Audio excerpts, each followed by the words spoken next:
The Cheersies, where heroes aren't just found in the pages of comics.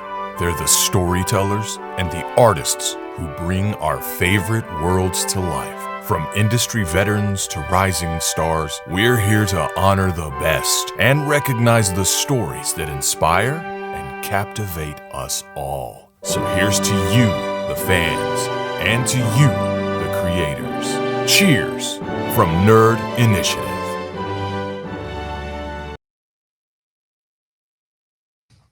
And what is going on, everyone? It is Tuesday night, or actually it's Monday night. That's right. 8 p.m. Eastern Standard Time, because it's a special edition of Turn a Page, which you normally find on Tuesday nights. It is the 2024 Nerd Initiative Cheersies Awards, honoring the best of the best in comics for the past year. My name is Ken M. You know me as the host of the ODPH podcast. I'm also Nerd Initiative Editor-in-Chief. Joining me on this joyous occasion, to my left, your right at home, it's in his contract. He does his own intro. And Agile 11 Direct, straight from the ODPH studios. My name is Off the Cuff Tom, Nerd Initiative's pop culture connoisseur, Ken, Matt, everybody else, all the nominees, all the award winners. It is always a pleasure. Absolutely. And joining us for this occasion as well, one half of the dynamic duo of Drafts and Dialogue, bringing you that pop culture dialogue you need to know each and every week. It's Matt Roth from Hops Geeks News. Matt, what is going on? What's up? Making my return here, and then I think this is the first time Mickey and I have ever actually gotten to like sit together and do like a show, and I get to hear his silky smooth voice in person, so I'm pretty excited. Mickey and I do a show usually. Yes, I was going to get into it because joining us for the first time on Turn a Page, but you know him as the voice of Nerd Initiative and the host of Play for Keeps every Monday night, 8 p.m. Eastern Standard Time on Nerd Initiative. It is the one and only Mickey Cell Phone Wallet Keys Smith. Mickey, what is going on? Not a whole lot, guys. I'm coming at you from the Cell Phone Wallet Keys, Toys, and Comics Emporium, and I'm excited to talk about the best comics of the year and the teams that make them. I'm happy to be here. Thanks for having me, guys. Oh, absolutely. Like I say, we are honored here at Nerd Initiative to award the best of the best, voted by you, the fans at home. This is a strictly fan-voted award because who else loves comics more than fans? And this is one that we've had the privilege for doing 6 years, transitioning out of the Cheers to Comics podcast. Shout out to Brian Wayne, who has allowed us to bring that franchise over here. And each year has grown larger and larger and getting more fans involved, knowing about the books that we thought have been the most impressive and also reflective of what the audience is thinking at the comic shops each and every week. So this is going to be a real pleasure to do. And I can't wait to get started on it. Chat, super chat, let us know your picks as well. We have a lot of nominees and a lot of awards to give out. So let's kick it off with the first one on the docket, and that is for Best Letterer. Ooh. Yeah. Best Letterer: Rob Lee, Ghost Machine Image Comics; Clayton Cowles, Batman Superman; Tom Napolitano, Grimm; Jeff Eckleberry, Powerpuff Girls, Dynamite; Lucas Gattoni, Alan Scott, The Green Lantern; Hassan Otzman Elhow, Beneath the Trees Where Nobody Sees; Becca Carey, Inferno Girl Red; Ed Dukeshire, Mighty Morphin Power Rangers; Wes Abbott, Nightwing; Joe Sabino, Immortal Thor. An impressive list right there. And one clarification, Clayton Cowles was nominated for his work on Batman, not Batman, Superman, so we'll clear that up. But gentlemen, I'll start with you first, and we'll go with Matt. How important is Letter of the Year? And I look at the field. I mean, what is jumping out to you? Ooh, man. I mean, letters, it ties the whole book together. You can have impressive artwork, you can have, a story being told, but really the letters is what ties it together. It brings the mood, it brings the attitude, the vibe from the characters, brings them to life. And the two that jump out to me, really there's one. It's Hassan Otzman Elhow has been absolutely anywhere and everywhere on a comic book this year. I don't think anybody has lettered the way that this man has lettered this year. I think if you just pick up just about any book, you're probably going to see his name. Becca Carey has been absolutely stellar and excellent. And then of course, Rob Lee, who with Ghost Machine and the things they're doing there, like this is a stacked field, and people really like letters. It perhaps one of the most important, if not the most important piece of a comic book. Mickey, how about you? Yeah, letters, the unsung hero of comic books, right? They set the tone. They kind of give us we need them, right, for clarification. Sometimes we don't want too much jumbling. We don't want, a whole lot of crazy text all over the place. Everything is clear, concise, and done well with proper colors and bubbles. So yeah, big deal. Like Matt said, Rob Lee, big time. Like, I mean, how many comics does he do for Ghost Machine? Like all of them. So Yeah. that's a big one. Clayton Cowles is great, and Lucas Gattoni too. Huge shout out to him. He's a great letterer. Tom? It gives the texture to the text. Let's be honest. It really does show exactly what emotion is coming out from these characters. You can put down everything in Times New Roman in a book, and it just doesn't, get the same feel. You really, it's because the medium is so graphic that letters itself are what we pick up on. It's the emotion. It's the that. No, you're exactly right. It really elevates scenes and really makes them pop off the page. And I know, like, one of my personal favorite letters, Tom Napolitano for Grimm. Oh, yeah. Every time he does something new and exciting with the music that's involved with that series, even in issue number 1, I keep going back to it, about how he intertwined the lyrics for Don't Fear the Reaper by Blue Oyster Cult Into the Snow. Doing something like that is just so eye-catching. And for readers that want to see something different, you see this, it immediately jumps at you. And it can really elevate a scene from being just a normal scene that just is moving the story along to one that really pops and it makes you go, whoa, like what just happened? So there's a lot of great nominees here, and we'll have to see who won. So we'll just say, let's go to the video. Who is taking home the letter or the award for best letterer? And the winner for best letterer, Rob Lee, Ghost Machine, Image Comics.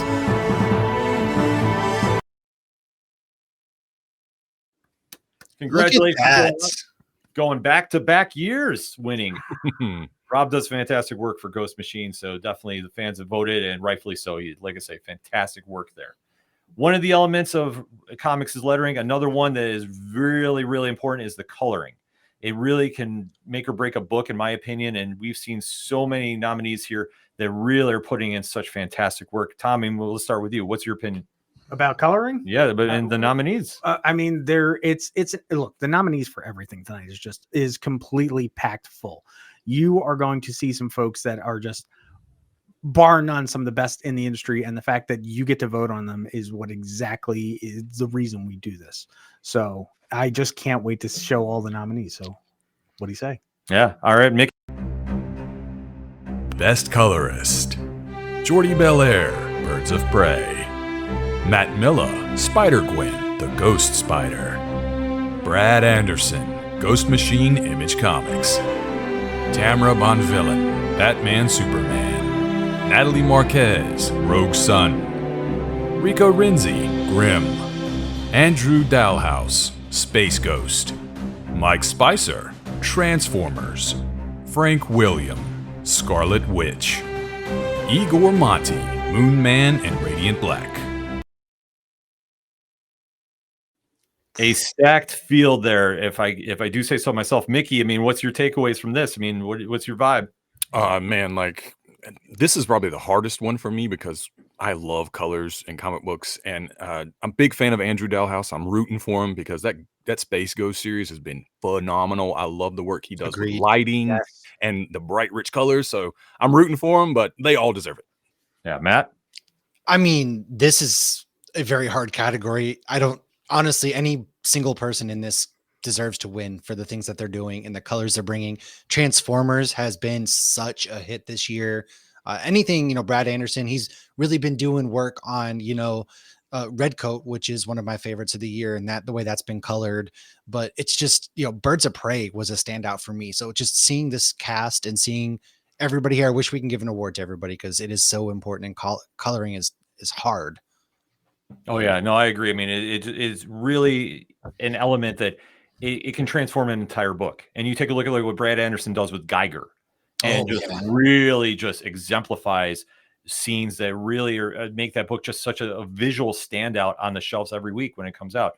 I mean, I say Rico Renzi, another one from Grimm, who does fantastic work there, especially with the dark tones that are there and mixed in with the story that's fantastic by Boom Studios too. I mean, everybody that's nominated is really worthy of bringing it home, but we can only have one winner here, or can we? Be only one. Let's see who's taking home the Cheersy for best colorist. And the winner for Best Colorist, Brad Anderson, Ghost Machine, Image Comics.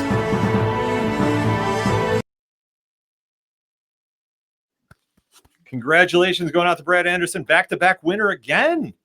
Ghost Machine's making a lot of noise here early on at the Cheersies chat, super chat. Definitely throw your picks in as we're going over the nominees because we're just getting started here on a very star-studded night, honoring the best of the best in comics. And now we're going into one of the most highly contested votes in all of the Cheersies, and that is Best Artist. Oh boy.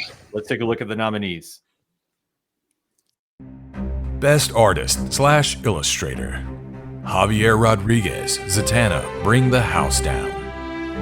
Ryan Brown, Barfly. Dan Mora, Batman Superman. Flaviano, Grimm. Evan Cagle, Dawn Runner. Geraldo Borges, No One. Jason Fabok, Rook, Exodus. Luciano Vecchio, Resurrection of Magneto. Scott Hepburn, Minor Threats, The Fastest Way Down. Tom Riley, Duke. Juan Ferreira, Batman and Robin. Ryan Hitch, Redcoat. Gary Frank, Geiger. Ishmael Hernandez, Armored. Ricardo Lopez Ortiz, Hardstyle Juice. Valeria Vovoccia, By a Thread. Sean Von Gorman, The Pedestrian. Bilquis Evely, Helen of Windhorn. Bruno Redondo, Nightwing. Caroline Shuda, Monster High, New Scaremester.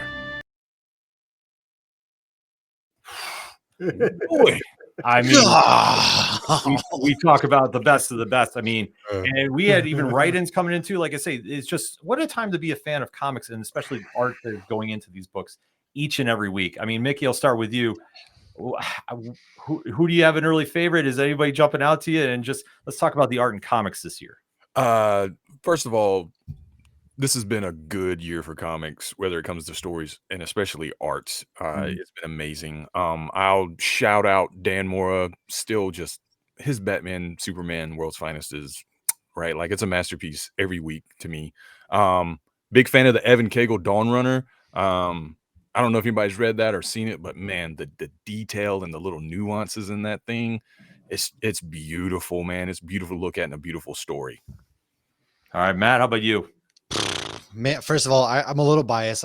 Redcoat is one of, if not my favorite stories of the year. However, my God, like I said, Zatanna is one of the most beautiful runs I have read this year, and I have it above my bed as artwork. Actually, artwork right above my bed for that reason. But I mean, you see Rook, which is so well done in the different tropical environments they did. Duke was such a fun, interesting, just beautiful book.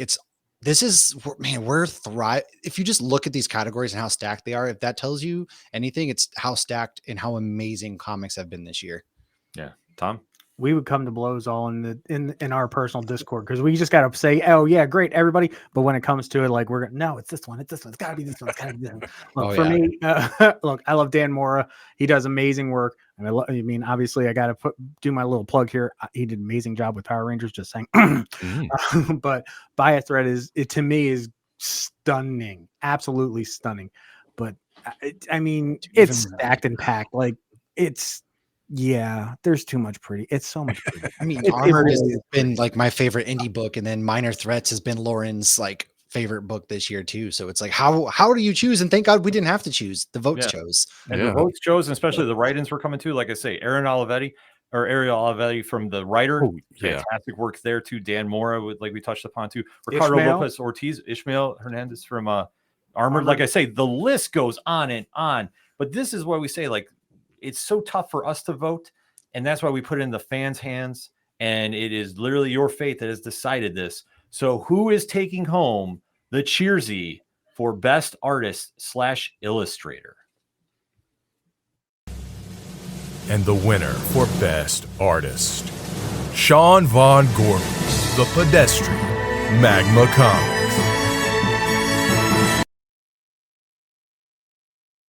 Let's go. Wow. Well done. Sean Von Gorman winning. And we were very fortunate enough that Sean did have a acceptance speech to send in. So Sean wants to say thank you to the fans. So we'll turn it over to him. Playing the role of the Cheersy is this gnome, painted to look like David Bowie. Thank you. Thank you. What an honor. Huge surprise. Thank you to Nerd Initiative for putting us up for this huge honor. And thank you for all the readers who came in and voted. This is my first time being nominated for an Arst Award, and now that I've gotten one, I'm really hungry for another. So thank you for this new monkey on my back. All of the tokens of friendship and pictures of my children have been stripped from my mantle. It's just for awards now, because this is what I'm all about. And remember, kids, don't chase the awards. Let them chase you. Thank you. I deserve this.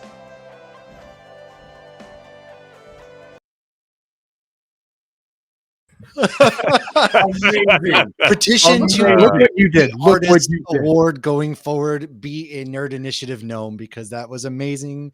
Sean, so well deserved. That was incredible. Absolutely. If you have not checked out The Pedestrian by Magma Comics, it is one of the best series of this year. It deserves a lot of praise and then some.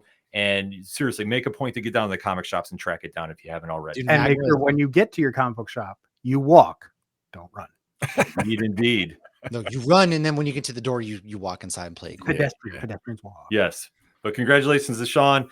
And our next award up is another monster one here for the Cheersies. It is Best Writer. So let's take a look at the nominees. Best Writer: Kelly Thompson, Absolute Wonder Woman. Patton Oswalt and Jordan Bloom, Minor Threats, The Fastest Way Down. Scott Snyder, DC All-In Special Absolute Batman. James Tynan, Something is Killing the Children. David Pepose, Space Ghost. Stephanie Phillips, Grimm. Gail Simone, Uncanny X-Men.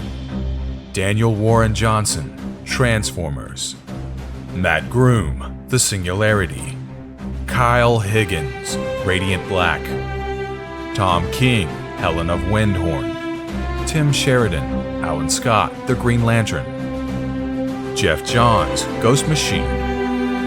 Ryan Parrott, Rogue Sun. Michael Schwartz, Armored. Clay McCormick, Hardstyle Juice. Joey Esposito, The Pedestrian. Michael Kingston, Vampiro Rockabilly Apocalypse. Patrick Horvath, Beneath the Trees Where Nobody Sees. Jackie A., Monster High, New Scaremester. Zach Kaplan, Kill All Immortals. Tom Taylor, Nightwing. Matt and Margie Kent, Guilt Frame. Jason Aaron, TMNT. Steve Orlando, Scarlet Witch. Josh Gad and the Berkowitz Brothers. Yeah, I have to Good agree Lord. with what Matt just put in the chat, because we take a look at that lineup, and that is a hit list of hit lists. And literally, how do you pick a winner? How? You just throw a dart. You put them all on the wall and you just throw a dart. You're like, that one. You can't This go is wrong with insane. anyone. Yeah. I mean, unfortunately, I see Megan posted in the chat. Can't they all just win? No, we put it in the fans' hands. Again, But I this is mean, why very- we don't vote. Oh my god. Yeah, I mean, you can't go wrong with anybody on here, and I think that just goes to reflect the state of comics right now and the Mhm. creativity that you're seeing. Wherever you're going, you're having these amazing stories come out, and they're providing so much entertainment, so much quality, and it's really elevating the game to where you're seeing like more books are coming out, and they're pushing each other to really kind of stand out on the shelves, and I think that's fantastic as a reader. Tom? My big thing is the fact that how many of those folks in that list did we already had the opportunity to chat Oh yeah. and Oh. interview and to get to know the reasons why they write these amazing stories? That's what I'm more impressed with, is that we're just as fortunate as everybody, as all the fans are.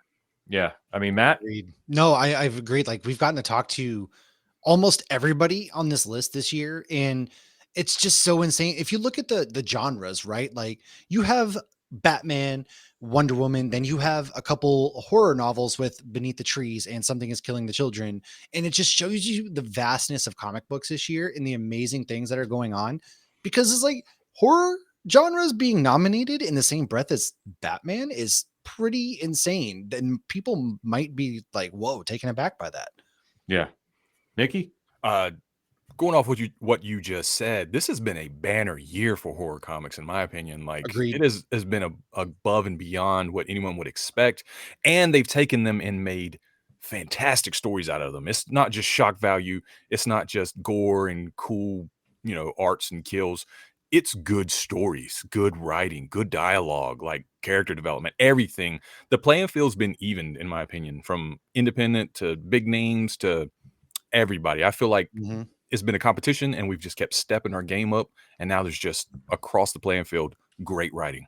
Yeah, I mean, I think it's like the phrase "iron sharpens iron," and I think you're Right. seeing Oh, yeah. a lot of that happen here, because you're seeing not just horror comics here. You're seeing superheroes. You're seeing, more adaptations like David Pepos and Space Ghost. You're seeing Oh, the gosh, writer and the fantastic job the Berkowitz brothers and Josh Gad did. The Minor Threats team. Like you're seeing just so much diversity. It's not just all Marvel, DC. The indies are thriving. It's just what a time to be a fan, and you're seeing the creativity pop off here.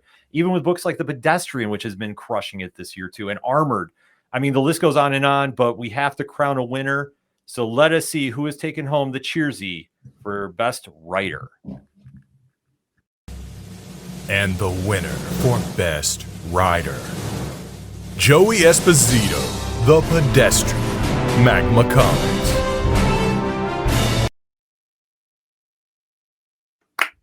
I half expected it to say everyone. No, there no. can be only one. There is only one this Wow. year, and that is Yes, Joey Esposito with The Pedestrian. And Joey was gracious enough to send in a message on his to say thank you to the fans. So I'll turn it over to Joey.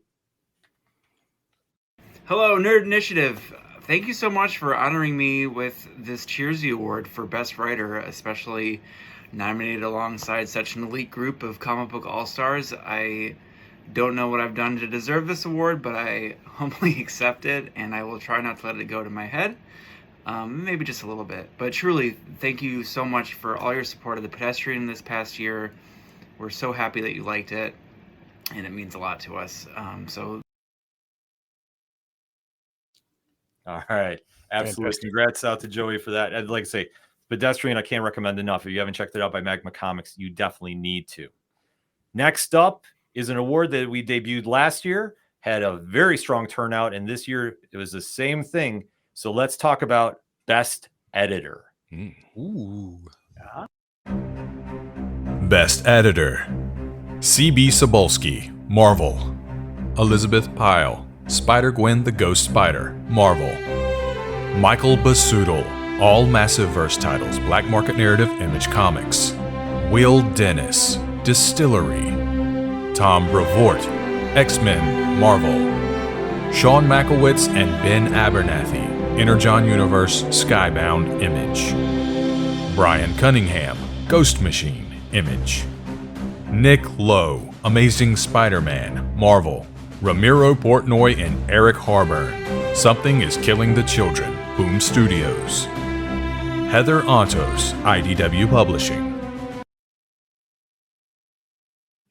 A fantastic lineup of nominees. And I mean, Matt, let's talk about editing. How important is that to the comics? I mean, it's the silent behind the scenes, right? How many times do you have to submit something to make sure that's right, for the typos, to make sure the flow is correct? You're using the right words. This pacing is on.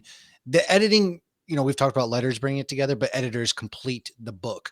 That is the final say when this book is going out there to hit, to make sure everything is good to go. And it's perhaps the most important job above all else, because it's, like I said, man, that checks and balances right there. They stamp of approval right there. Yeah. Mickey? Yeah, they're the glue that holds this whole thing together. And I think it even gets, even more complicated when you start talking about Tom Brevoort and the X-Men line. You're talking about Makowitz and Abernathy and the Energon verse, and you're talking about Michael Basuto and the Massive verse. These huge universes that have so many moving parts, and you're trying to help everyone keep up with it. You're the guy. You're at the top. You're the head, right? Kind of like Kevin Feige in the MCU. Yeah. This is all up to you to keep these people working in synchroncy. I can't think of it. I'm going to Tony. Synchronization. Synchronization. Yeah. And synergy. So yeah, there you go. There's the corporate word, synergy. Synergy. But it's the truth. I mean, since everybody's kind of stole my lines as far as the backbone and the glue, I'm going to say they're the spine that holds it all together.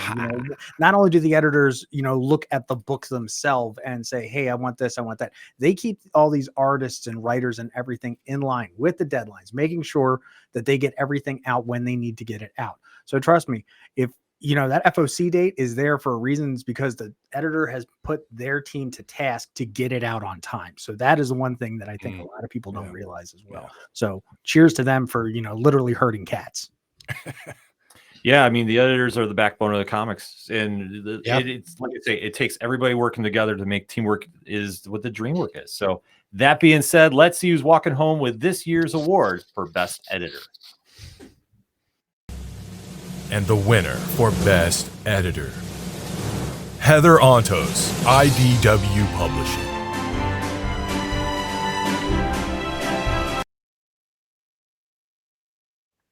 That's back to back.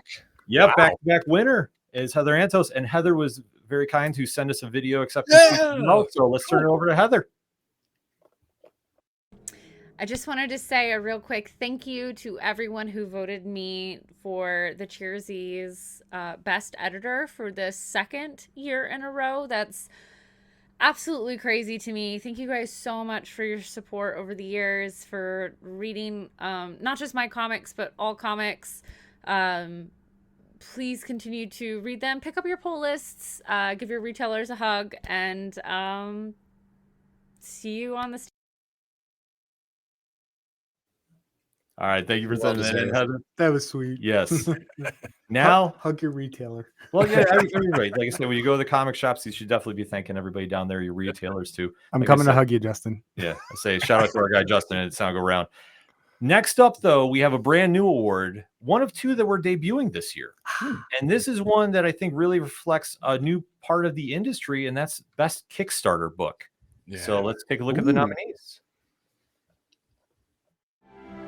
Best Kickstarter Campaign, The Legend of Kingdom Come, Jordan Hart's Ripple Effects, Fanbase Press, Armored, Clover Press, Grandma Chainsaw, Rabbit in a Hat Productions, Dime Store Detective by John Dexter, Ace Blade No. 7, Fourth Wall Productions, The Charger, Electrifying Secrets, Divergent, Rise, Pocket Watch Press, Inferno Girl Red 2, Black Market Narrative. Ooh, there's some good stuff. Great lineup there. Matt, we'll start with you. Let's talk about Kickstarters for a bit. Kickstarters is really, honestly, everybody thinks you go to your shop and stuff, but there's a lot of people out there working in comic books, and Kickstarters have really come. You've even seen big name publishers and people come out there through Kickstarters. And I've had the pleasure to get to read some of these, like Armored and Rise and Dime Store Detective and Grandma Chainsaw. Some of your favorite books are probably on Kickstarter right now. And so going out there and supporting some of the folks that are in what they're doing, they could end up being in comic book shops. And a lot of the times you're probably going to find your favorite book there. And it's just vastly important to go out there and support those creators. Yeah. Super chat. Definitely throw your picks in for best Kickstarter campaign too. I want to see what everybody's picking up this year. Mickey, how about you? When I think Kickstarter, I think community, right? And what these books do are build a community one fan at a time. And it may start out small, but it will grow fast. Look at Alan Dunford with Grandma Chainsaw and Hocus Hocus and Horse and Hell and how that's going. He's just getting bigger and bigger and bigger. I also want to shout out the Ace Blade No. 7, Danny J. Quick in North Carolina. Man, just you talk about a guy that builds a community, a local community at home, right? And he raises up everyone else around him. He's helping Kickstarters with everyone, and that's what I love about Kickstarters, is it raises up from the bottom. You see these artists and writers get better with each Kickstarter too, the more successful they are. So it's a really good tool for building the craft and making it better. Yeah. Tom? I think I love the fact that Kickstarters are finally getting people out into the community, into, you know, publishing, and it's only going to make it stronger because, you know what, you can have your guys that have been doing this for the long 10 years and whatnot. But you know what? Sometimes these up and comers, man, they're going to throw you for a loop, and you get something out of, you know, left field like Grandma Chainsaw or Armored, or because I'm honest, these were some of my favorite stories this entire year, were the guys that, you know, Mickey said, you know, it builds a community, or it's the best books out there right now. Take a chance, get in a Kickstarter, because you know what, this could be your new favorite book that you just don't know just yet. Yeah, I think Kickstarters have really carved its own spot in the comics world now, that it's very normal to see them pop up, and you're seeing a lot of incentive and a lot of DIY movement. And something I love to see is when you see someone like an Alan Dunford and his team and how hard they go for their campaigns and really try to make that connection to the audience. And you see it from the other sides of life, whether you're seeing like a Keanu Reeves coming into the Kickstarter team with Berserker, and Amy Jo Johnson from the Power Rangers doing that as well.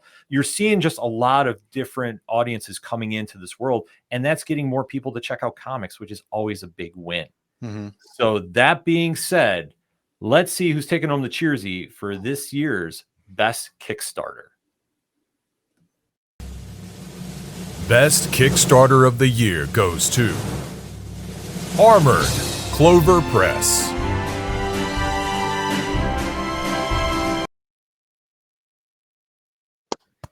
Yay! right already. Look at that. Well deserved. Well deserved. Well deserved. Armored has been one of the biggest books of 2024, and Michael Schwartz, the writer of Armored, has sent in a message for all the fans as well. Hi, everyone. This is Michael Schwartz, the writer and co-creator of Armored. On behalf of the entire Armored team and Clover Press, we want to thank you for voting for Armored. We truly are honored to win this award. I also want to thank all the Kickstarter backers. You know, Armored started as a Kickstarter, and without you guys, Armored would never have seen the light of day. So thank you for giving our little book a chance. We hope that you've enjoyed the story so far, because there's tons more. Absolutely. Armored, like I can't stress enough, has been one of the best new series of 2024 and has a very big 2025 ahead of it as well. Yeah. I can't wait. Next up, we all enjoy the comics, but somebody has to put them out. So let's talk about Best Publisher. Best Publisher, DC Comics, IDW Publishing, Dark Horse Comics, Image Comics, Marvel Comics, Boom Studios, Mad Cave Studios, Dynamite Entertainment, Massive Publishing, Comixology Originals, Distillery, Magma Comics.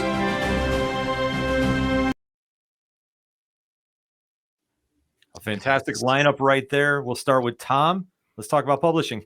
It's a who's who. And, you know, you mentioned it earlier, you know, for years and years, it was the big two.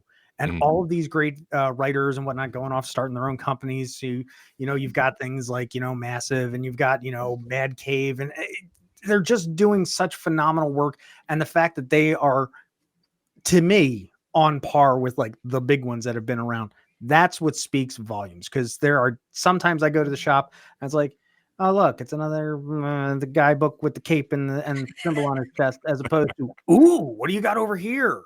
Sometimes I want what's over here. Mickey? So, man, publishers are a big deal, and we've always known Marvel and DC. And I feel like actually Marvel and DC have done a really good job this year of raising the bar, right? with DC with some great stories, and Marvel too, bringing in a lot more horror and like grounded stories. Image Comics kind of started this whole thing where creators come together and make these new publishing companies, and they're getting better and better at it. I want to talk about Dark Horse for a minute, man. I've personally, Dark Horse has been Publisher of the Year for me. They've done so many good books like The Rider and Dawn Runner, so many things that have just been amazing with like new talent. And yeah, you can't say enough about publishers. We wouldn't have comics without them. Yeah, Matt. Honestly, just like what you guys said, like the publishers are the big, but what I really want to shout out is there's some like newcomers that are doing really cool things. I mean, Magma burst on the scene with Pedestrian and Principles of Necromancy. And then of course you've got Distillery with Spectrograph and Whiteboat, which I mean, Christian Ward and Scott Snyder and Stephanie Phillips jumped into Distillery. And so it's really cool how there's so many other publishers now. Yeah, we used to have, Image doing a lot of cool stuff with horror, but like Mickey said, Marvel has jumped in there. They've done like Black Panther and Predator. That's been one of mine, or Wolverine and Predator. Like, Yeah. they're almost like iron sharpens iron. They're all doing something really cool and interesting and making each other better. Yeah, no, I have to agree. I mean, this year there's been so much diversity in comics, and you're seeing like the horror resurgence. You're seeing a lot more crossover properties. We're seeing like with Mad Cave, they're having a lot more of the animation, like Gotcha Man coming in, and you're seeing like that kind of kicking. All their Saturday morning cartoons. Stuff is amazing. Dark Horse has been really pushing the envelope with a lot of their limited series, like The Rider, Minor Threats, Paranoid Gardens, Masterpiece. Like they have so much great stuff. Magma and Mad Cave have been exploding too. Like I say, no matter where you go, it's just fun to explore the world of comics, and the creators that are behind them are really putting out some fantastic work, and especially in the indie scene. Can't stress that enough. Mm-hmm. So let's see who's taking home the award for this year's Best Publisher. And the winner for Best Publisher, Image Comics.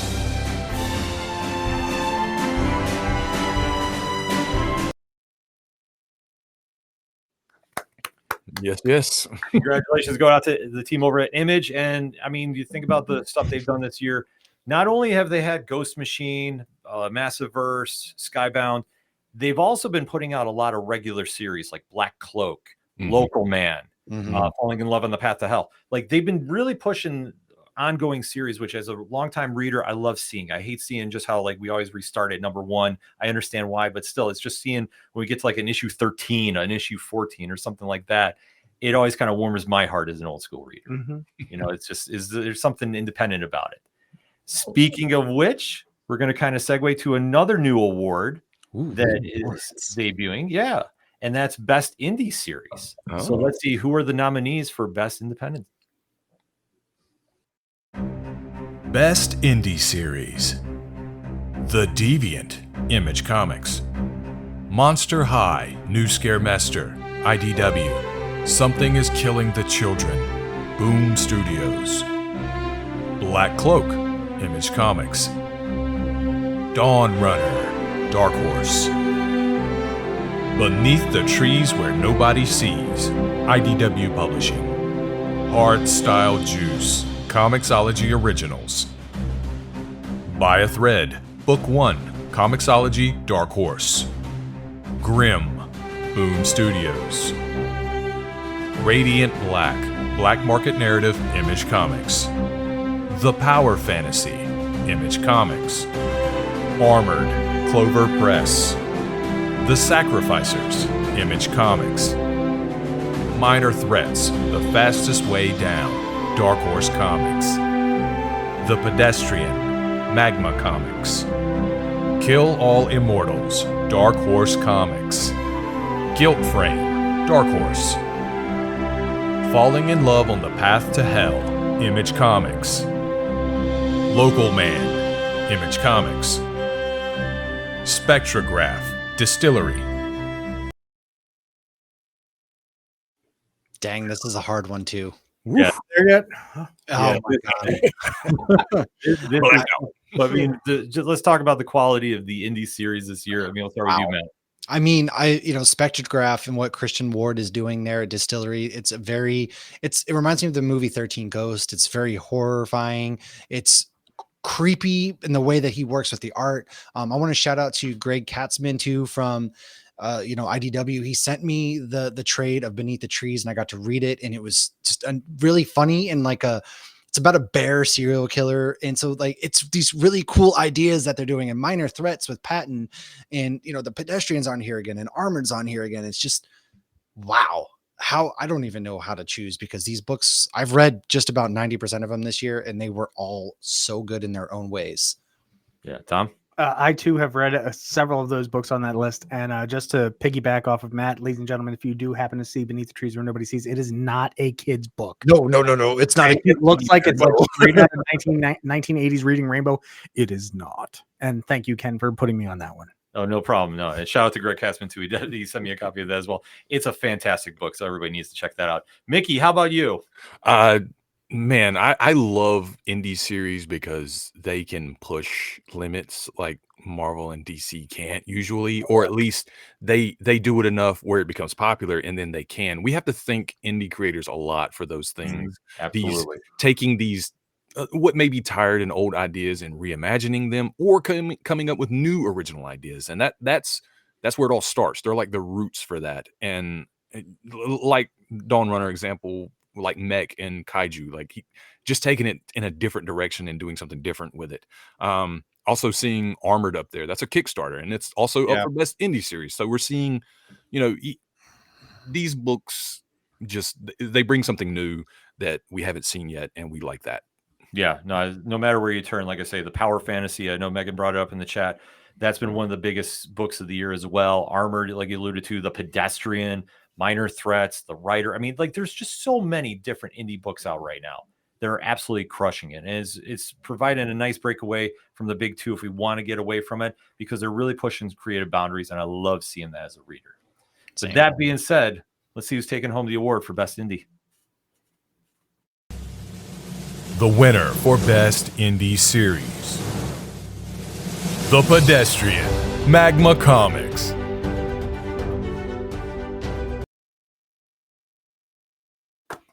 Oh my God. It's like the third one. Pedestrian is walking away with the Cheersies this year. And we definitely have a joint acceptance speech here. So let's hear what Sean and Joey have to say. Thank you so much for this Cheersies Award for Best Indie Series. I don't even know what to say, but we're so delighted by the response to this book, and honestly very validated by our hard work of 5 years coming out and receiving such a warm welcome. It's indescribable, truly. So thank you to Nerd Initiative and to the readers who made this happen, and to my co-creator Sean, of course. And we're just so delighted to have you all as members of the Guard, and hopefully there's a lot. Throw your hats on the ice, folks. Yes, the hat trick, as Sean put in the chat. Absolutely, they pulled the hat trick off. So congratulations out to the Pedestrian. Can't stress it enough. Everybody needs to check that series out. Next up, we're going to be talking about the big two. And we're starting off with one that has really been making a big push as of late, and that is DC Comics. So let's talk about the best DC series. Best DC Comics series, The Boy Wonder, Absolute Wonder Woman, The Outsiders, Batman Superman, World's Finest, Superman, Birds of Prey, Wonder Woman, Nightwing, Green Arrow, Absolute Batman. Very solid lineup right there. So we'll start with you, Matt. How's DC treating you for 2024? DC is honestly been really impressive this year. Boy Wonder was really sneaky good in that it's about Damian telling a really cool story in like a child type way. The Absolute series with like Absolute Wonder Woman, and the way that they are tweaking Diana's origin story with her coming from hell, and then Bruce Wayne's origin story in Absolute Batman, and then World's Finest there again. It's just DC has been doing a lot of really good things, I thought, this year, especially with their new All In series. Yeah. Mickey, how about you? I've really noticed this year DC has been character driven. They really told some really great character specific stories, fleshing these out, bringing something new to the table. The Absolute universe has just been a home run, right? And it's only going to get better. But yeah, just across the board, they've really taken these characters and elevated them and really like made them more. I don't want to say relatable or anything like that, but they just, I don't know, they reinvigorated our energy into these DC characters. It's all fresh. Yeah. And you know what? I'll piggyback off of what Mickey started. Like I said, I'm not really the big two type person, which is odd. But considering the fact that I've always been hesitant every single time DC has, turned heel or they've, rebooted or whatnot. But what they're doing right now is literally just one of the best things I've seen in comics in a very long time. And I'm very absolute about that. I am just shocked you used a wrestling term, turning heel. He did. I know. I'm so proud of him right now. If you watch Nerd Initiative television streaming, you understand the significance of that. These are Jumping tears. off the top rope. But with DC this year, coming out of the dawn of DC era, transitioning now into the Absolute All-In initiative, and really getting some great characters, stories driven, coming out of the pages of Absolute Power. Like that's, I think, when you saw things really shift in a new direction. And it's been very cool as a reader to get back in and check out what they're doing in the Absolute line and seeing how our familiar heroes are now getting a new start, albeit under the dark side watch per se, but it's still been fun to see how they're doing it and then see how we're getting other heroes now getting exposure like Metamorpho, The Question, and we're really kind of seeing the expanded roster of DC shine. So I've been thinking they've got a very solid 2024 and an even larger 2025 on the horizon. So that said, let's see who's taking home the Cheersy for Best DC Comic of the Year. And the winner for Best DC Series, Absolute Batman, Scott Snyder, Nick Dragotta, Frank Martin, and Clayton Cowles. As Well expected. deserved. Oh yeah.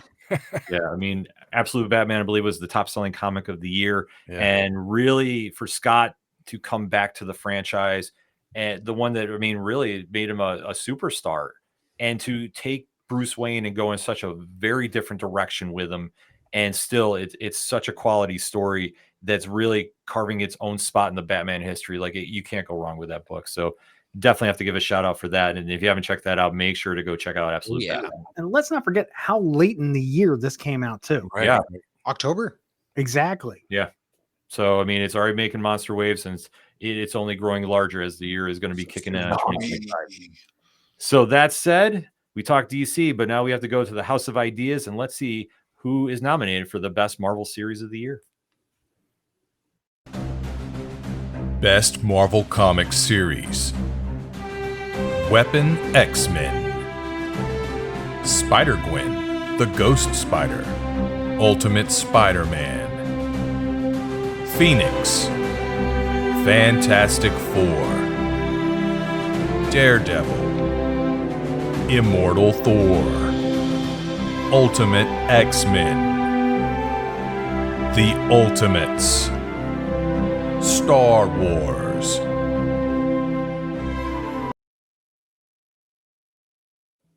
Chat, super chat, let us know what you're thinking with the best Marvel titles. We'll start this one with Mickey.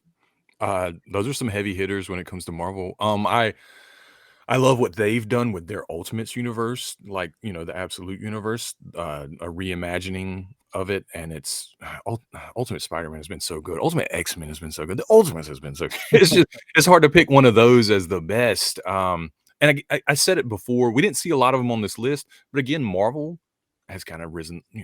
They've made horror Hath risen. Ghost Rider, Incredible Hulk, Blood Hunt, all these things.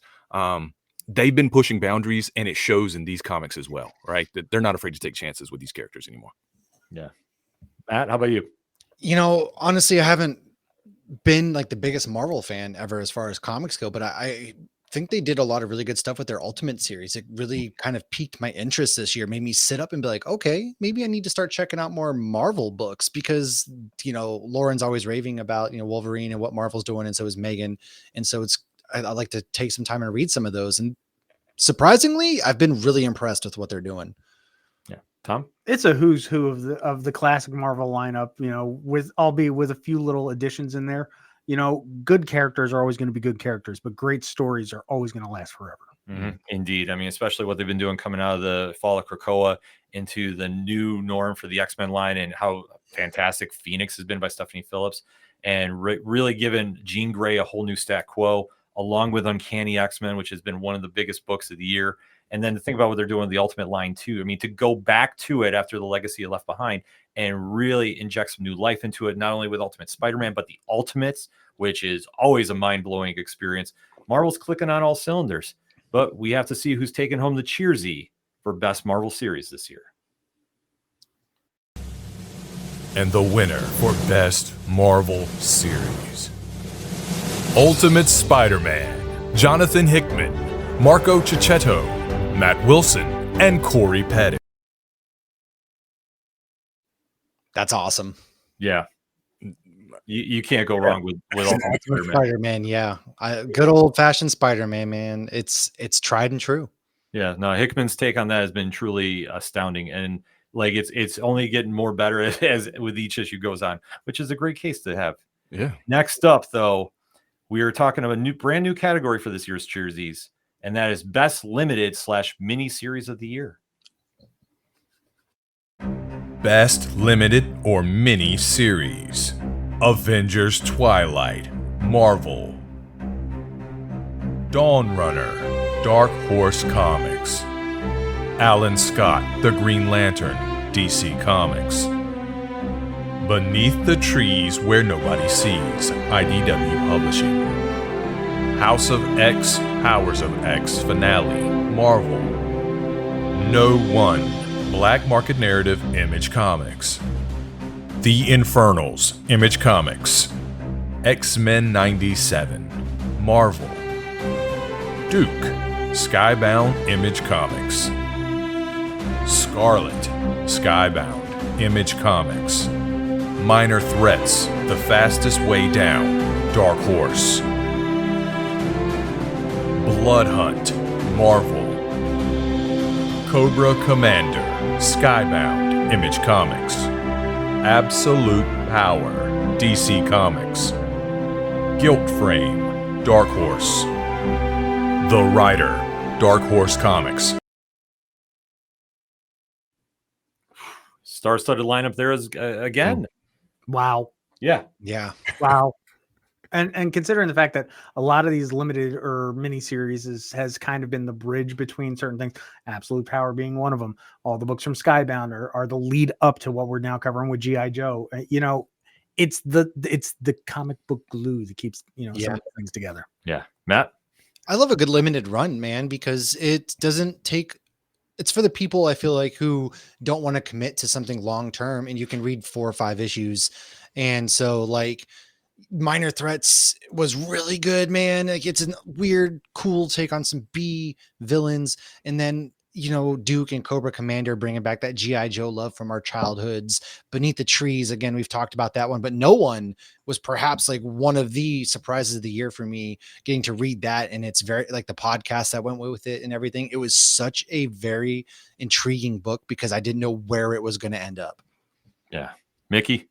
I like this category because we get some competition between the big two and some indies like Avengers Twilight and the DC books. And oh man, I like limited series because I really like a beginning, middle, and end. Just give me, a cohesive story. I don't mind. I like ongoing series as well, but you usually get the same creative team. They get to finish their story. They get to tell it the way they want, and they get to end it the way they want. So that's always a good thing. That's what I like about these limited series.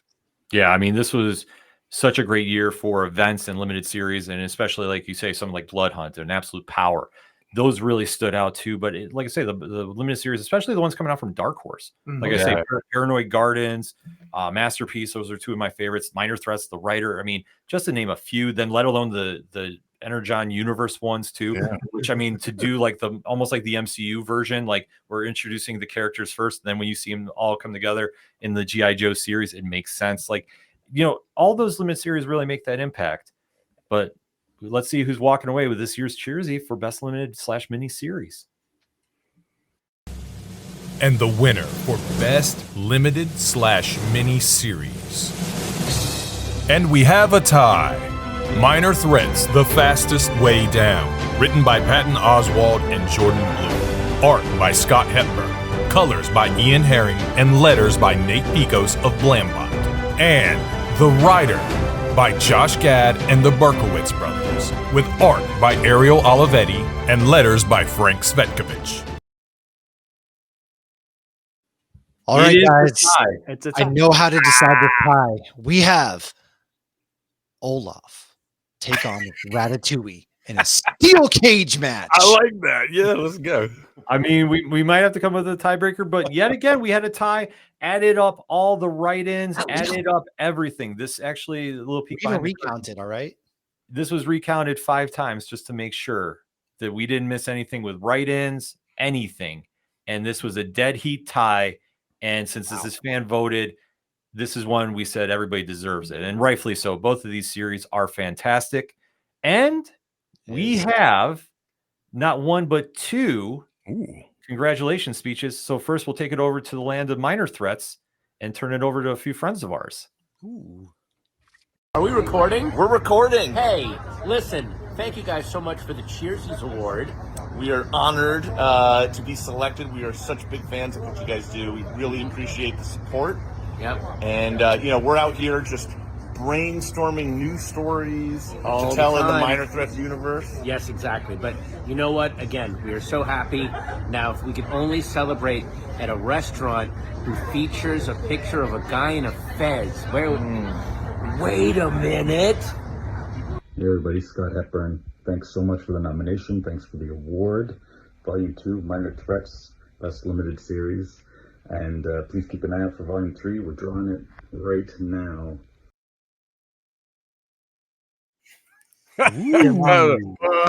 Amazing. Definitely shout out to everybody over at Minor Threats, one of the fastest rising universes in all of comics. And now let's turn it over to the team from the writer. Thank you, Nerd Initiative, and all the fans who made The Writer what it is. And I've got to shout out our co-winners and friends, Patton and Jordan, for Minor Threats. You guys continue to raise the bar. Congrats. To be recognized like this is beyond anything we imagined. Thank you, Nerd Initiative, and thank you to the fans. Hola, soy Ariel Olivetti, dibujante de Writer, y quiero agradecer mucho a Nerd Initiative por este premio hermoso. Muchas gracias. Nos vemos pronto. Ciao, ciao. Thank you so much, Nerd Initiative, and all of the fans and readers for this incredible honor. Absolutely. That was awesome. Yeah, no, both those limited series are worth checking out. If you haven't already, we can't stress enough. That is why in the liner notes of this episode, we have Comic Book Shop Locator. So you can go check out all the winners on New Comic Book Day and go get these series. Because seriously, it's not just us saying they're great. The fans have voted and the fans have spoken about them as well. So that said, we talked about limited series, but now we have to go to the best ongoing series, 5 issues or more.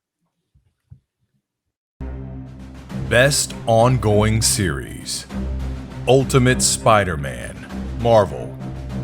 Rogue Sun, Black Market Narrative, Image Comics. Void Rivals, Skybound, Image Comics. Rook Exodus, Ghost Machine, Image. Transformers, Skybound, Image. Batman Superman, World's Finest, DC Comics.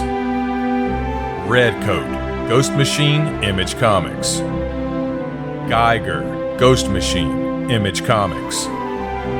Something is Killing the Children, Boom Studios. Uncanny X-Men, Marvel. Grimm, Boom Studios. Superman, DC Comics. Nightwing, DC Comics. Fantastic Four, Marvel. Space Ghost, Dynamite Entertainment. Well, dang. Good God. Yeah. Tom, Thanks. Good night. yeah, that's good. Tom. Many books. It's literally a what's what and a who's on your comic book shelf. There's so look, we just said the limited series is good, but long-term series is even better because you can really dive into these stories. And there hasn't been a book on this list that any of us in our bullpen haven't raved about. So that's all I'm going to say about that. We all have our own personal favorites. All right, Mickey. Man, those are all powerhouses. When you think about comics of the year, all of those would be contenders. Oh gosh, and to see something like Something is Killing the Children, as you know, the way it's been going for so long now, still doing so well. That's amazing when it comes to ongoing series to see these things. Batman and Superman World's Finest still going strong. That's amazing to me that they can keep these stories going and keep them fresh and fun and interesting every issue. So shout out to all of those, because I think that's probably like one of the hardest things to do, is to go on that long with still an interesting story. Agreed. I mean, it's a testament to the creative teams behind it and the publishers that are supporting it too, because we often get into too many times we're restarting all the time instead of just having deep runs. So I love seeing something like Something That's Killing Children that's now in the 30s going on 40s. I'm now, with Grimm now going long term, and you're seeing Uncanny X-Men, which I know Megan touched upon in the chat. That is going very, very strong, even in its reset. Still, to get to this level, it's a testament to the fans being still captivated by the characters and the stories that these amazing creators are presenting. So that being said, let's see who's walking home with the Cheersy for best ongoing series.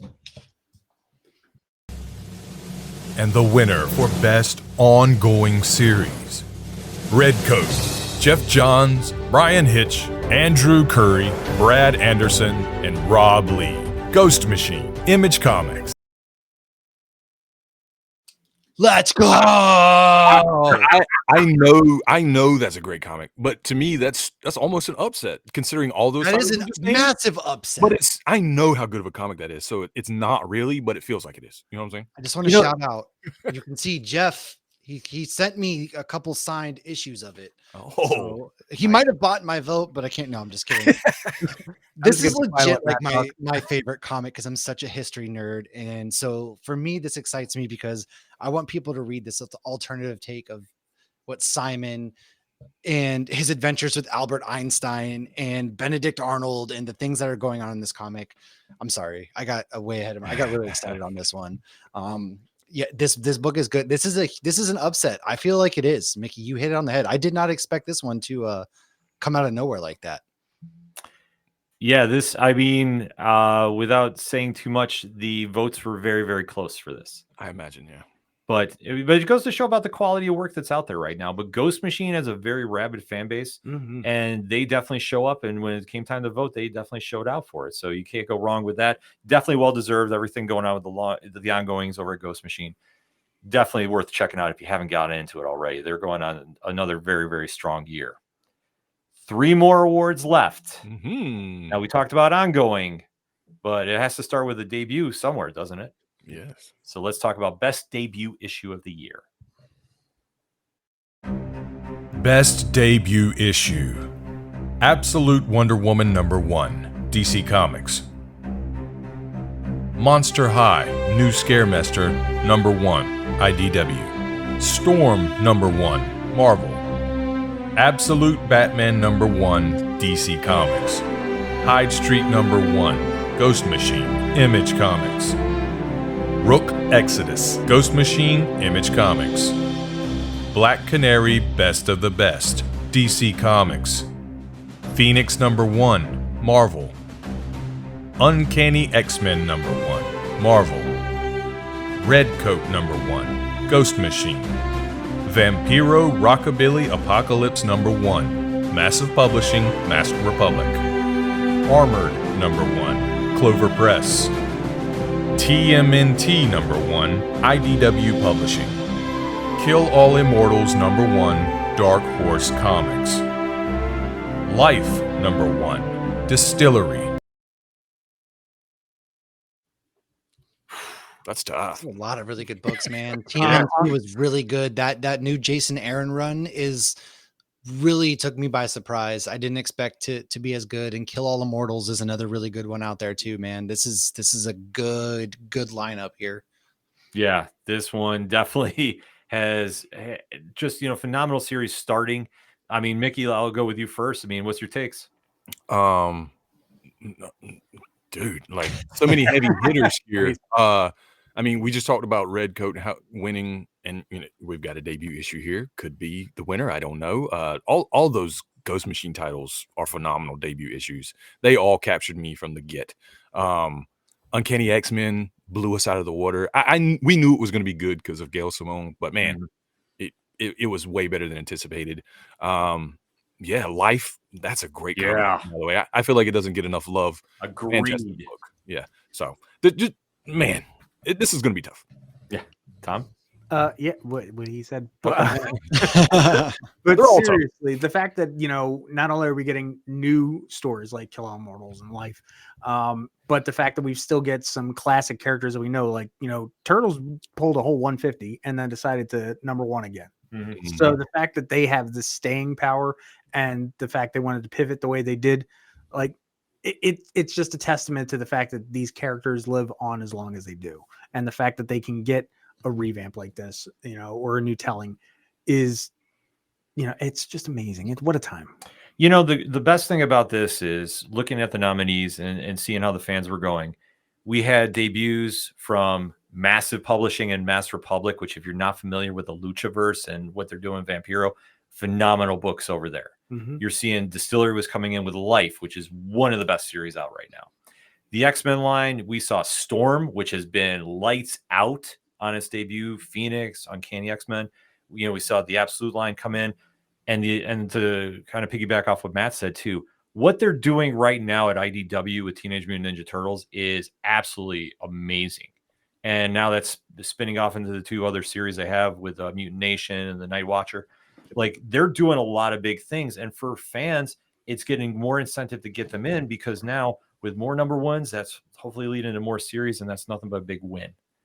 But that being said, let's see who the fans chose for this year's best debut issue. And the winner of Best Debut Issue, Vampiro, Rockabilly Apocalypse #1, by Michael Kingston, Martin Pauso, a.k.a. El Terrifico Dr. Napalm, Jacob Basco, Vampiro, and co-creator Kevin Kleinrock. Mask Republic, Massive Publishing. Shocking the world. Yes. Upset.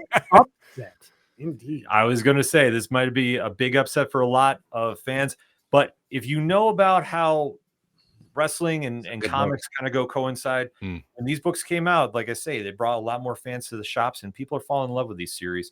And Vampiro, if you haven't checked it out, is absolutely amazing. Our guy in the chair, Rich, has been raving about it since issue #1. I've been doing the same thing. Even our guy, Just Nick from Wrestling Night Live, who's in the chat, loves this series as well. And we are very fortunate enough to have the team behind this book send in a big thank yous to everybody as well. Sweet. Hey, everybody, this is Vampiro, and I want to thank all of the fans, all the guys and dolls, all the cats, all the rockabilly people, of course, the Nerd Initiative, for making Vampiro's Rockabilly Apocalypse the #1 debut comic of the year, of the century, let's be honest. But hey, things are just heating up. Me, Vampiro, I'm honored. Thank you. I'm blessed. Everybody who's involved in the project are rock stars in my book, and that means you. I accept this award just like I should, like a fucking rock star. What's up, Nerd Initiative? This is Mike Kingston, writer of Vampiro Rockabilly Apocalypse. And, 2024 has been one of the best years of my career. And just when you think it couldn't get any better, we won the Cheersies for best debut issue for Vampiro Rockabilly Apocalypse #1.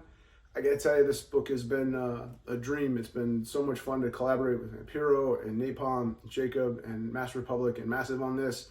I don't know if you heard, but we got picked up for television development already. So all the accolades that we've gotten so far have been like a dream. So I just want to thank you guys from the bottom of my heart for voting for this and for voting for us. And you ain't seen nothing yet. Hey guys, Martin here, aka Terrific on a Palm. Big thanks to Nerds Initiative for this amazing award, and a big special thanks to everyone who voted for us. Keep reading.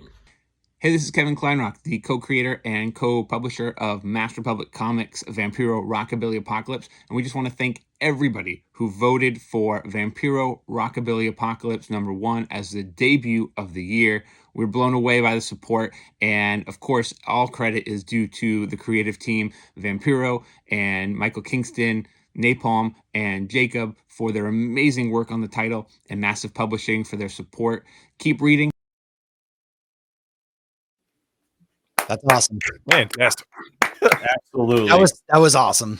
That was the Yeah. best acceptance speech ever by Vampiro there. Shout Oh, I out. know. Yeah, you can't. Like I say, just the acceptance speeches tonight have been amazing thus far. Yeah, you can't go wrong. And like I say, if you haven't checked out what they're doing with Master Public Comics and Massive Publishing, definitely go check them out. They're really poised to have a breakout year in 2025. And like they touched upon, they're just getting started. So very cool stuff going on.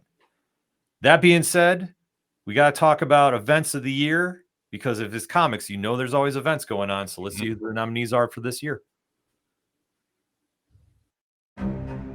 Event of the Year. Blood Hunt, Marvel. Absolute Power, DC Comics. Absolute All-In Initiative, DC Comics. Avengers Twilight, Marvel. Return of TMNT, IDW. From the Ashes, Fall of Krakoa, Marvel. Supermassive 2024, Image Comics. Catalyst War, Black Market Narrative, Image Comics. Resurgence of the Valiant Universe, Valiant Alien. Luchaverse, Catalyst, Massive Publishing, Masked Republic. Big moments. Big moments. Tom, we'll start with you. Swinging for the fences puts this mildly. Let's be honest. Everything that all the events that we got in 2024 have just bolstered what the comics community wants and what it stands for. I mean, the fact that we are pushing the envelope every single time it comes out. Absolute leading to All In has now pushed us into this whole different literal universe. You know, like I said, the Turtles are now have their own thing going. It's yeah. Yeah, I'm well speaking. said. We witnessed the end of an era this year with the end of the Krakoa era. I mean, like that was a big deal, right? Like, oh, huge. He kept going on about it. Yeah. As a big X-Men fan, I was just like, wow, I'm here to witness. This is great because they finished that story up and started a new one seamlessly. In my opinion, it's going strong now. DC All In, absolute huge event. To see the Luchaverse come out of nowhere and just be fantastic, right? We've been eating good this year. We've been eating good. Yeah. Matt? I mean, seriously, Mickey just said it the best. We've been eating really good. And friends, we really have. And it's not too late to check out any of these, is what the beautiful thing is, right? You can pick up any of these because a lot of these events really are not that far in, 5, 6 issues, depending. Maybe they finished. But I really implore you to check them out, each and every one, because we've really been blessed with some amazing events this year in the comic book realm. Yeah. I mean, you take a look at all the events that went down this year, and these have been really definition of game changers. Like you think about the Fall of Krakoa and what that's done to the X-Men line and really given it new life after that 5-year run that they had there. We take a look at Absolute Power and how that's led with the Absolute All-In Initiative, like 2 separate events, but still very impactful nevertheless. What they did with the Catalyst War in Radiant Black, which to take a gamble on your franchise character, put it in the fans' hands, let alone run 2 series at the same time, and then come to a definitive winner. And that's what we're going to see when they resume in February. Like that's a gutsy move. And then to see with the return of IDW and how like you restart the Turtles franchise, you don't know what you're going to have, because I mean that's a pop culture fan base that is very protective of their group. So it's like there's just so much going on here for an event that you just have to go just sit back and enjoy it as fans and just really take it all in. But only one is going home with the award. The only one. Let's see who's walking home with the award for event of the year. And the winner for Event of the Year, DC Comics, absolute all-in initiative.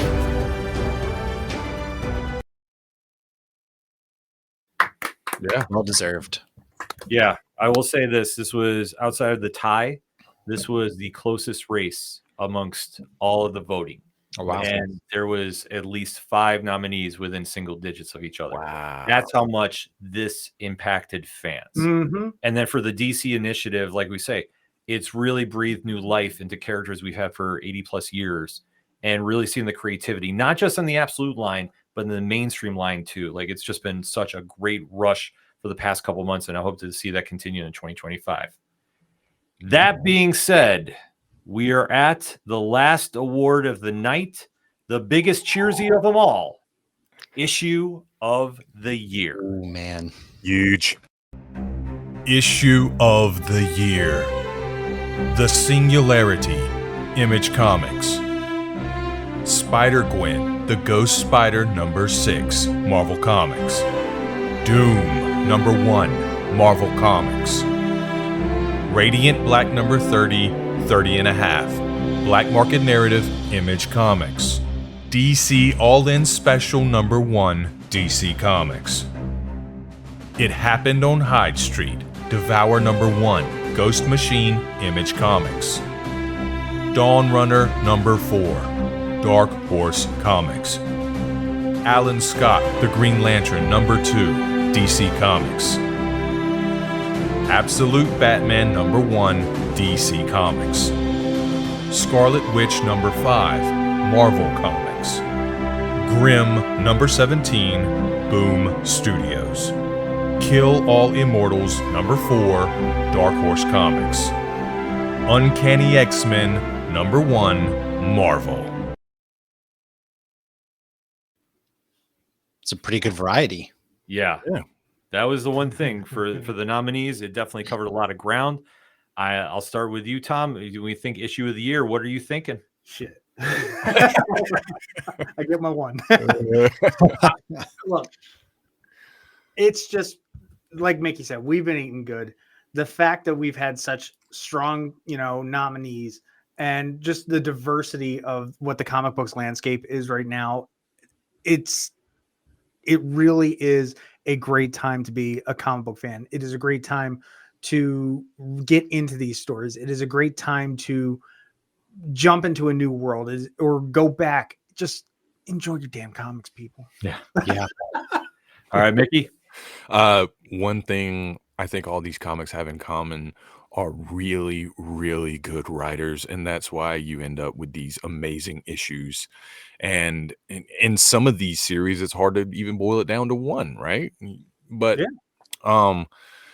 gosh, all those great comics, and I mean, I feel like Absolute Batman probably moved the needle more than any of them in terms of like shaking up the comic industry. It was everywhere. Everybody was talking about it, whether good or bad. Mhm. But yeah, so many good books there that you probably didn't even know were good. I'm telling you though, if it was on that list, it's worth your time. Oh, Yep. yeah. Yeah. Matt? No, for sure. If it's on this list for best issue, it's worth a read. I really liked what Hyde Street did with their Devour one shot there. I really liked, Absolute Batman. And honestly, too, like aside from writing, a lot of these comics are really beautiful interior wise. Like there is a lot of really good artwork within the pages of these comics that stand out so much. It's just a wide array of beautiful, vibrant colors. And like Kill All Immortals, man, that's Succession meets John Wick if you're into that. And then you've got the other end of the spectrum. That's what I love about comic books is there literally is something for everybody.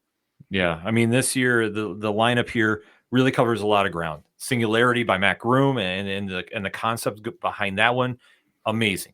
You talk about Absolute Batman, which was a game changer. I hate throwing that around, but it's was, true. though. It was a game changer. Redefine the industry. Let's be Yeah. honest. I mean, you take a look at a series like that, then you take a look at what you touched upon with the writing and the art. And you see a series like Alan Scott, The Green Lantern, and the emotional story behind that.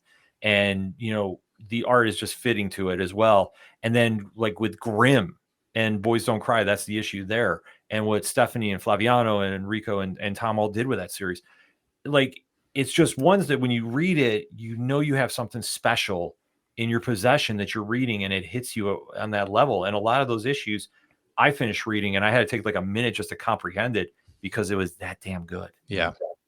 So that being said, it's time to announce this year's most prestigious Cheersy issue of the year. And the winner of issue of the year, Alan Scott, The Green Lantern #2 by Tim Sheridan, Kian Tormey, Matt Herms, and Lucas Gattoni. Wow.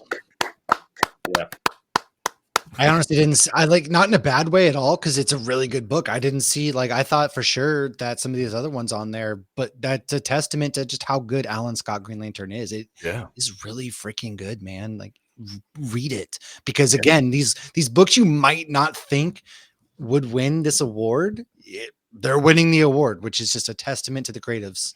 Yeah, no, completely. It's one that when the fans are picking up these issues at the shop, they're making their voice heard, especially with this, which we let them vote, and we really want to get that interaction going. That's the whole point of the Cheersies. Oh, yeah. And this really spoke volumes of what fans thought of the series, which is amazing. I think this is by far and away one of the best series of 2024. Yep. Without question. Indeed. And the vote reflected it as well. Oh, yeah.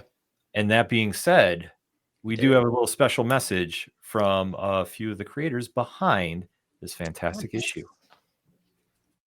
Thank you, Nerd Initiative. Absolutely incredible.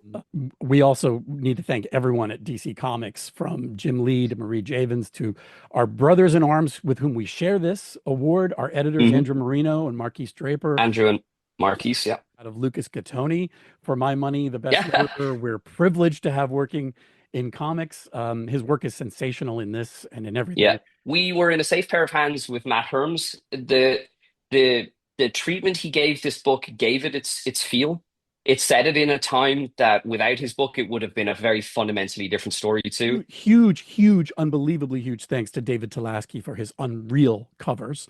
Yes. And all of the cover artists who came in and worked. I'm not even going to name them all because they were all incredible, and it was an embarrassment of riches. If I may, I also want to take a point of personal privilege to thank my husband, Brian, who is my rock, my sounding board, who was with me every step of the way on this journey.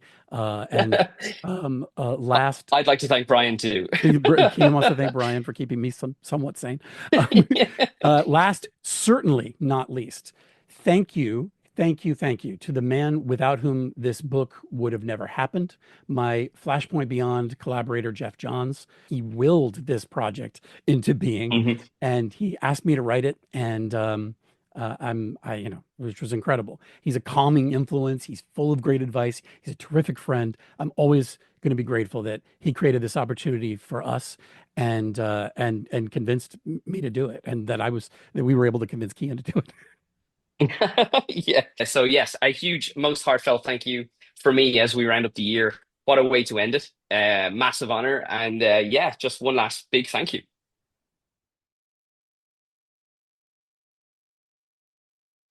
That was awesome. That was beautiful. It made me feel good inside, man. Yeah. What a great pair, guys. Yeah, no, like I say, that series is an amazing read. And from issue 1 to issue 6. And issue 2, like I say, is emotional. It's one that is well fitting of the title of issue of the year. And if you haven't checked it out, make sure to get to your comic shops, however you buy your comics, and go get this series, because it's definitely worth it. It really, really is. We have a running joke that at New York this year, Ken got the last one on the shelf of the trades. I finally got mine. But more importantly, and I had no clue. I guess I willed this in. This is my actual signed copy of issue 2, well before the Cheersies were even a thought. Because even for myself, I was enamored with this complete series. They just all deserves all the flowers and power rings. Yeah, no, absolutely.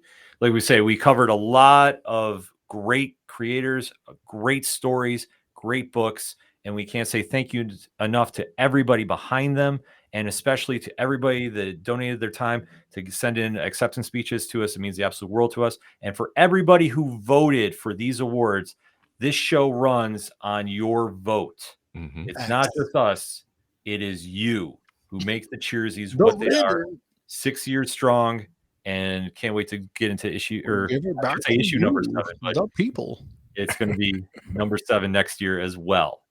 So that being said, on behalf of Tom, Mickey, Matt, our guy in the chair, Rich, who's been tirelessly going through the videos, making sure everything's running on point for us today, we can't thank you enough. The GEO and the Nerd Initiative Bullpen, we want to say thank you again for checking out this special edition of Turn a Page, the 2024 Cheersies. And we'll end it like we do on Turn a Page. When you're at the comic shops and you have a great issue in your hand, such as any of the Cheersies winners, you see somebody struggling to find a copy, hand yours off to them. Tell them turn a page. We'll see you next time. I'm out next year. Peace.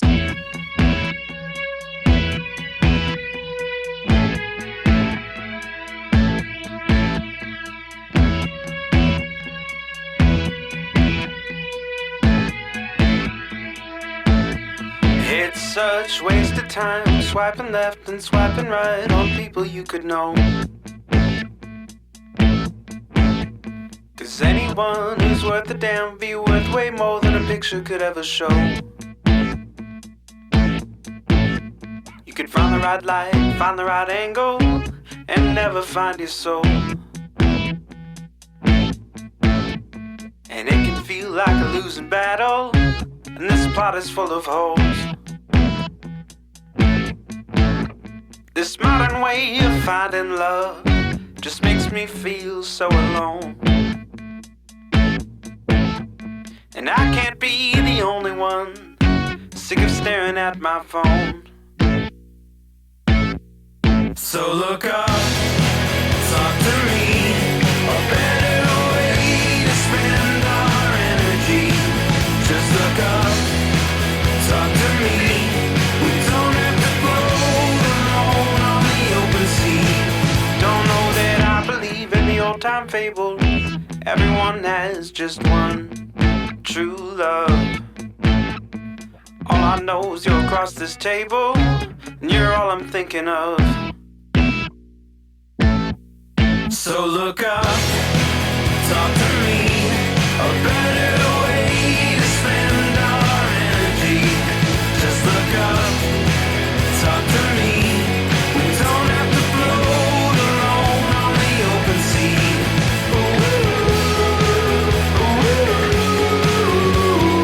Talk to me.